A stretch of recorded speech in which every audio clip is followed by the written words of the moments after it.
Hola, Dios te bendiga, espero que estés muy bien. Bienvenidos al canal y hoy vamos a seguir leyendo la Biblia en un año, nuestro desafío de leerla de tapa a tapa. Así que avanzamos hoy con el libro de Marcos, el Evangelio de Marcos, capítulos 3 y 4. Así que oremos y comencemos para que Dios nos hable y nos instruya.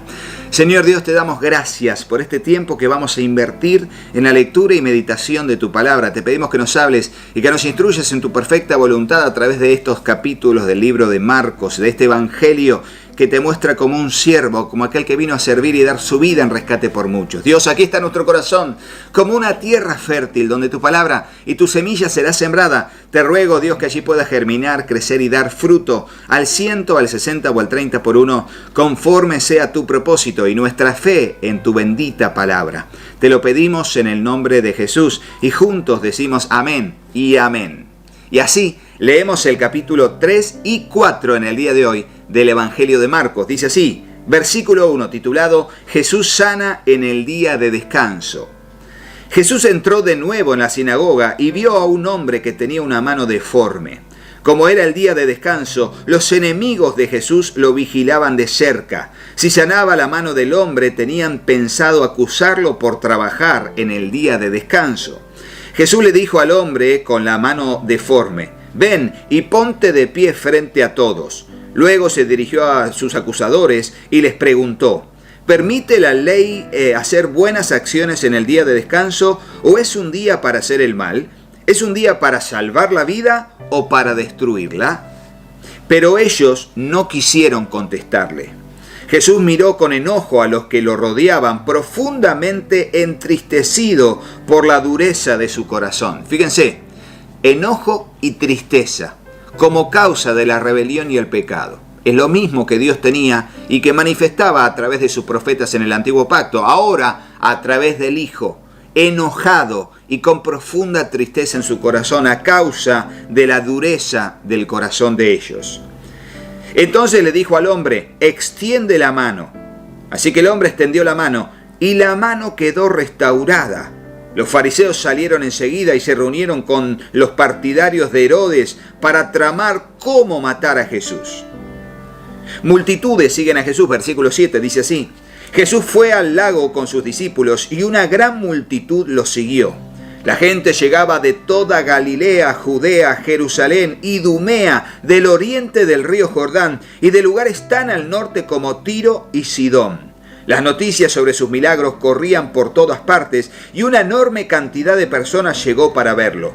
Jesús encargó a sus discípulos que prepararan una barca para que la multitud no lo apretujara. Ese día sanó a tanta gente que todos los enfermos empujaban hacia adelante para poder tocarlo.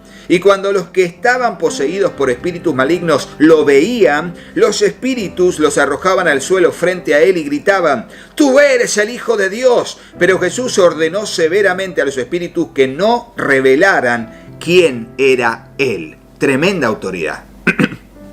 Tremenda autoridad. Versículo 13, que Jesús escoge a los 12 apóstoles. Tiempo después Jesús subió a un monte y llamó a los que quería que lo acompañaran. Todos ellos se acercaron a él. Luego nombró a 12 de ellos y los llamó sus apóstoles, que significa enviados. Ellos lo acompañarían y él los enviaría a predicar y les daría autoridad para expulsar demonios. Estos son los 12 que escogió. Simón, a quien llamó Pedro. Santiago y Juan, los hijos de Zebedeo, a quien Jesús apodó hijos del trueno, Boanerges.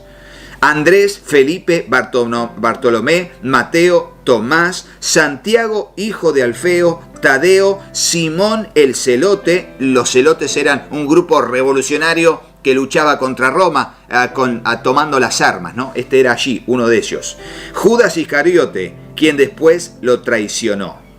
Jesús y el príncipe de los demonios, versículo 20, ese es el título. Cierta vez, Jesús entró en una casa y las multitudes empezaron a juntarse nuevamente. Pronto, ni él ni sus discípulos encontraron un momento para comer. Cuando sus familiares oyeron lo que sucedía, intentaron llevárselo.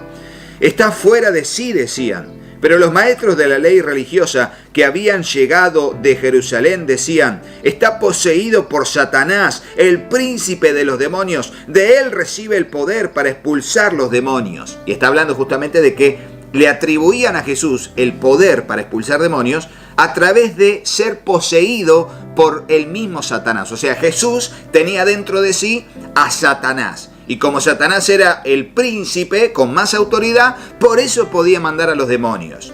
¡Qué imaginación!, ¿no? Pero bueno, Jesús los llamó para que se acercaran y respondió con una ilustración.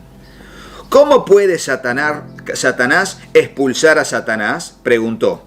Un reino dividido por una guerra civil acabará destruido. De la misma manera, una familia dividida por peleas se desintegrará. Si Satanás está dividido y pelea contra sí mismo, ¿cómo podrá mantenerse en pie? Nunca sobreviviría. Permítanme darles otra ilustración. ¿Quién tiene suficiente poder para entrar en la casa de un hombre fuerte y saquear sus bienes? Solo alguien aún más fuerte, alguien que pudiera atarlo y después saquear su casa. Les digo la verdad, cualquier pecado y blasfemia puede ser perdonado. Pero todo el que blasfeme contra el Espíritu Santo jamás será perdonado. Este es un pecado que acarrea consecuencias eternas. Les dijo esto porque ellos decían: está poseído por un espíritu maligno. Y dentro de muy poco vamos a hacer un video hablando sobre comentario bíblico en YouTube sobre la interpretación de este pasaje, qué es para las Biblias de estudio la blasfemia contra el Espíritu Santo. Estén atentos y compártanlo, por favor, con sus contactos. La verdadera familia de Jesús. Luego, la madre y los hermanos de Jesús vinieron a verlo. Se quedaron afuera y le mandaron a decir que saliera para hablar con ellos. Había una multitud sentada alrededor de Jesús y alguien dijo: tu madre y tus hermanos están afuera y te llaman. Jesús respondió: ¿quién es mi madre? ¿Quiénes son mis hermanos? Entonces miró a los que estaban a su alrededor y dijo: miren, estos son mi madre y mis hermanos. Todo el que hace la voluntad de Dios es mi hermano y mi hermana y mi madre. Porque Jesús, ya lo dijimos, tenía a su madre María, y María con José, luego de tener a Jesús de modo natural, mediante relaciones sexuales e intimidad, tuvieron más hijos y más hijas. Por eso Jesús dice: ellos son mi hermano y mis hermanos y mis hermanas y mi madre. Parábola del sembrador, capítulo 4. Muchos de los comentarios de estos pasajes no los hago porque ya los hice en el libro de Mateo, en los mismos pasajes. Dice así: una vez más Jesús comenzó a enseñar a la orilla del lago. Pronto se reunió una gran multitud alrededor de él, así que entró en una barca. Luego se sentó en la barca mientras que toda la gente permanecía en la orilla. Les enseñaba por medio de historias que contaba en forma de parábola, como la siguiente. Escuchen, un agricultor salió a sembrar. A medida que esparcía la semilla por el campo, algunas cayeron en el camino y los pájaros vinieron y se las comieron.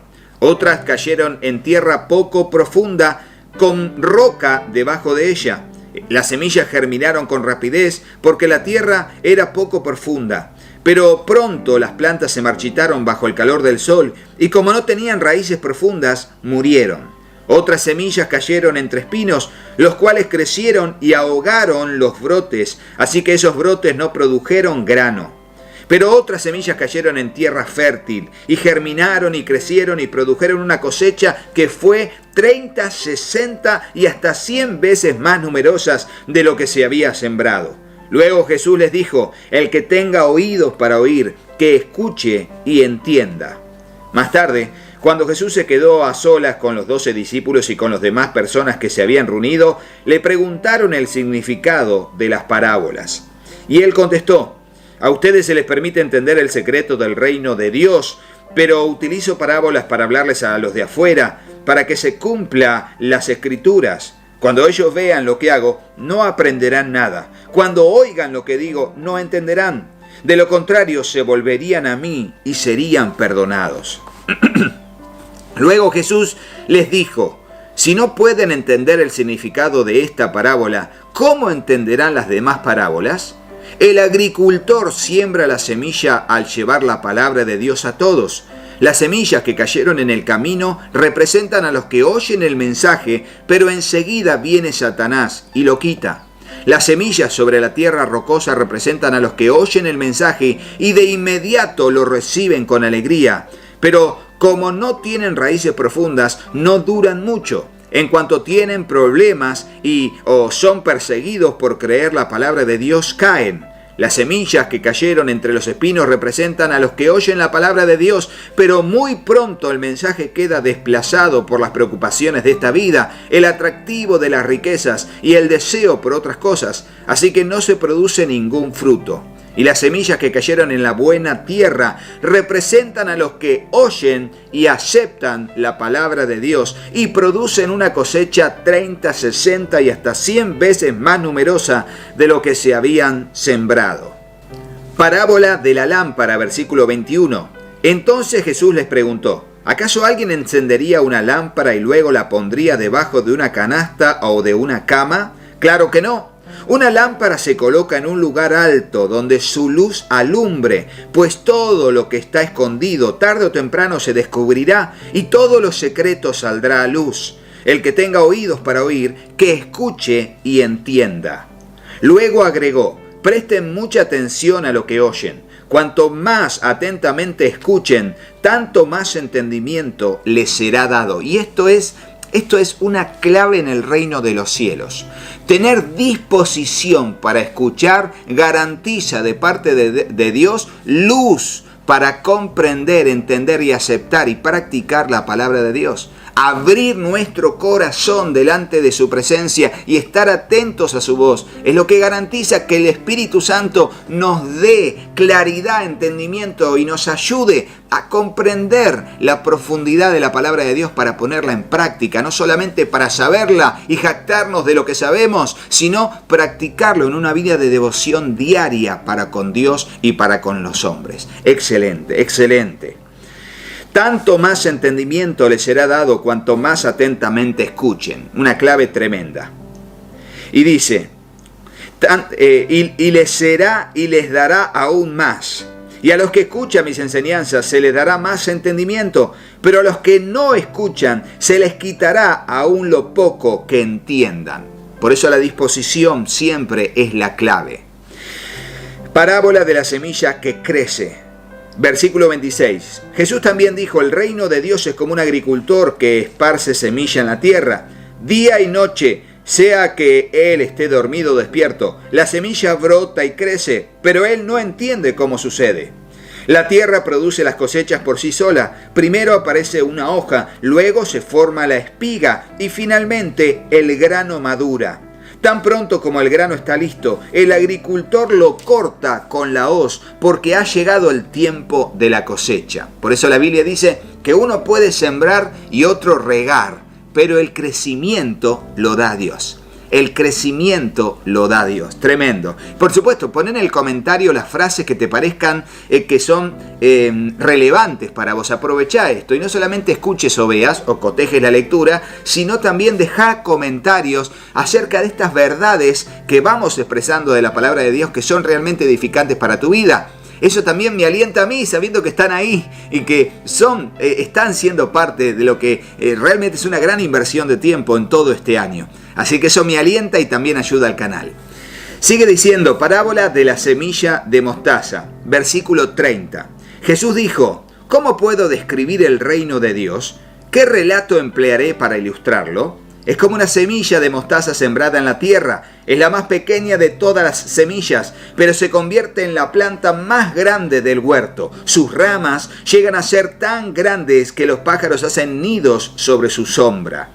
Jesús empleó muchas historias e ilustraciones similares para enseñar a la gente tanto como pudieran entender. De hecho, durante su ministerio público, Jesús nunca enseñó sin usar parábolas. Pero después, cuando estaba a solas con sus discípulos, les explicaba todo a ellos. Jesús calma la tormenta. Versículo 35, y con este pasaje terminamos la lectura de hoy. Dice así: al atardecer, Jesús dijo a sus discípulos: crucemos al otro lado del lago. Así que dejaron a las multitudes y salieron con Jesús en la barca, aunque otras barcas lo siguieron. Pronto se desató una tormenta feroz y olas violentas entraban en la barca, la cual empezó a llenarse de agua.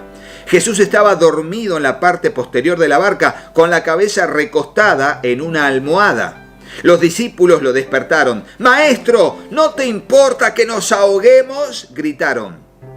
Cuando Jesús se despertó, reprendió al viento y dijo a las olas: «¡Silencio! ¡Cálmense!». De repente, el viento se detuvo y hubo una gran calma. Luego él les preguntó: «¿Por qué tienen miedo? ¿Todavía no tienen fe?». Los discípulos estaban completamente aterrados. «¿Quién es este hombre?», se preguntaban unos a otros. «Hasta el viento y las olas lo obedecen». Poco a poco ellos estaban descubriendo que Él era el Dios encarnado, el Dios hecho hombre. Gloria a Dios. Y creo que también nosotros poco a poco vamos descubriendo quién es Jesús para nosotros. Quién es Jesús realmente, para que lo apreciemos así y creamos en Él. Y no dejemos que el miedo nos domine, sino que nuestra fe en su poder pueda dominar al miedo y doblegarlo ante la autoridad de Jesús.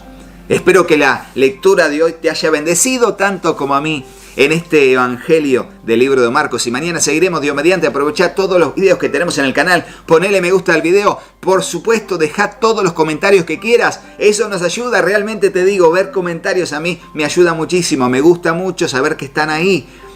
Y entre tantos cientos de visualizaciones que tiene este video, qué bueno es que dejes un comentario. Por más que sea un deseo, si entendiste todo y no tenés preguntas, un deseo, una palabra de aliento para los demás, para mí, siempre ayuda a eso. Así que sigamos adelante y aprovechá todos los videos que están en el canal. Suscríbete y seguí para adelante porque Dios tiene un propósito con nuestra vida. Será hasta mañana, Dios mediante. Chau, chau.